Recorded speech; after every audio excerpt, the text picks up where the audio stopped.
నిరాశని, దుఃఖమని, సుఖమని, ఇదని అదని ఏమి ఉండదు. ఏదో రకంగా ఇలా ఉండిపోతాం అంతే. దేహాన్ని అలా జరిపించాలి. దీనికి బాల్యం, యవ్వనం, వార్ధక్యం, కౌమారం అన్ని దశలు వచ్చినాయే, కానీ ఏ దశలోనే నువ్వు టచ్ అవ్వలేదు. ఆలోచించుకో. మీరు వచ్చినప్పటికి 3 ఏళ్ళు 4 ఏళ్ళు అవుతుందా లేదా? మరి ఆ దశ ఈ దశకి మీకు మార్పు ఏంటి? ఇప్పుడు ముసలోళ్ళు అయిపోయారా? వైరాగ్యం వచ్చేసిందా? కాదు. ఆటోమేటిక్గా నేను బ్రహ్మాన్ని అన్న తలంపే వైరాగ్యం. ఆ తలంపుతో 24 గంటలు ఉంటున్నారు. దేహం దాని డ్యూటీలో ఇచ్చేసాం. ఇంద్రియాలు దేహం జడం, ఆ ఇంద్రియాలు ఆటోమేటిక్గా జరిపించారు. మీకు మరి అప్పటికిప్పటికి ఎంత ధైర్యం రాగలిగింది అంటే కారణం ఏంటి? నాకింత ధైర్యం అంటే కారణం ఏంటి?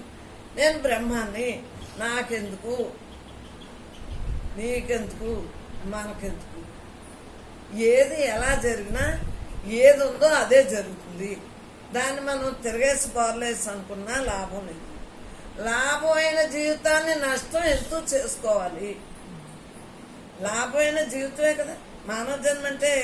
లాభమైన జీవితమే కదా, మామూలు జన్మ కాదు కదా మానవ జన్మ అంటే. మరి ఇటువంటి జన్మను మనం ఎందుకు సరి చేసుకోలేము? నేను బ్రహ్మాన్ని అని తెలిసాక మార్పు ఎందుకు రాదు? నేను పరమాత్మనే అన్న భావన వలన హాయిగా ఆనందంగా బ్రహ్మైక జీవితాన్ని గడుపుకుంటాను. దేహం నేను అన్నంతకాలం నామం, రూపం, గుణం, ఆళ్ళ మీద ఏళ్ళ మీద ఇవన్నీ ఉంటాయి. మరి ఎల్లవేళ ప్రశాంతంగా ఉంటుంది అంటే కారణం ఏంటి? మీరు అన్నప్పుడు అనాలి కదా. అది పెచ్చదాన్ని మెంటల్ హాస్పిటల్లో పడేస్తానని అన్నప్పుడు అంటాం, కానీ లోపల ఎంత కూడా ఉంది. ఉంటే ఇలా ఉండగలమా? నాలోంచి రాదు పైపేగం అంటే మీకు ఏమర్థమైంది? ఉన్నది యథార్థం తెలిసాక దేని మీద ఉండదు. అసలు సృష్టి ఎవరు సృష్టించుకున్నారు? నువ్వే. స్థితి ఎవరు చేసుకుంటున్నారు? నువ్వే. లయం ఎవరు చేసుకుంటున్నారు? నువ్వే. నీలోనే సృష్టి, స్థితి, లయం అన్నీ ఉన్నాయి. నీకన్నా సాటి ఎవరూ లేదు. నీకన్నా సాటి ఎవరూ లేదు. ఉన్నది యథార్థం. ఆ యథార్థంతో ఉండటమే ఆలోచించు. సృష్టి, స్థితి, లయం ఎవరిదే? మీకు తెలియక సృష్టించుకున్నారు. ఆలోచించుకోండి. సృష్టించుకున్న జీవితం ఇప్పుడు ఎలా ఉంది? అంతకుముందు సృష్టించుకున్నారు.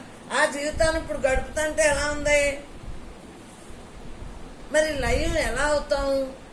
సృష్టి, స్థితి, లయం కూడా మనం ఏదైతే చేస్తున్నామో అది మనకే వస్తుంది. ఫలితం మనకే వస్తుంది కదా. పూజలు చేస్తే పుణ్యం అనే కదా. ఆ పుణ్యమే, ఆ సుకృతమే ఇలా బ్రహ్మజ్ఞానాన్ని తెలియజేస్తుంది. అవునా కాదా? మనం మంచి చెడులు తెలుసుకోగలుగుతున్నాం. ఏది మంచి, ఏది చెడు, ఏది మంచి? పరమాత్మగా మెరగటం మంచి, దేహంగా మెరగటం అనారోగ్యం. అనారోగ్యం అంటే వేరుగా చెప్పక్కర్లేదు. దేహంగా మిగిలేవా అనారోగ్యమే, పరమాత్మగా మిగిలేవా ఇంకా నీకు సాటి రెండోది లేదు. ఎందుకంటే జన్మకు రావు కదా. 24 గంటలు నువ్వు బ్రహ్మే స్థితిలో ఉండు. ఇంకెందుకు జన్మకు వస్తావు?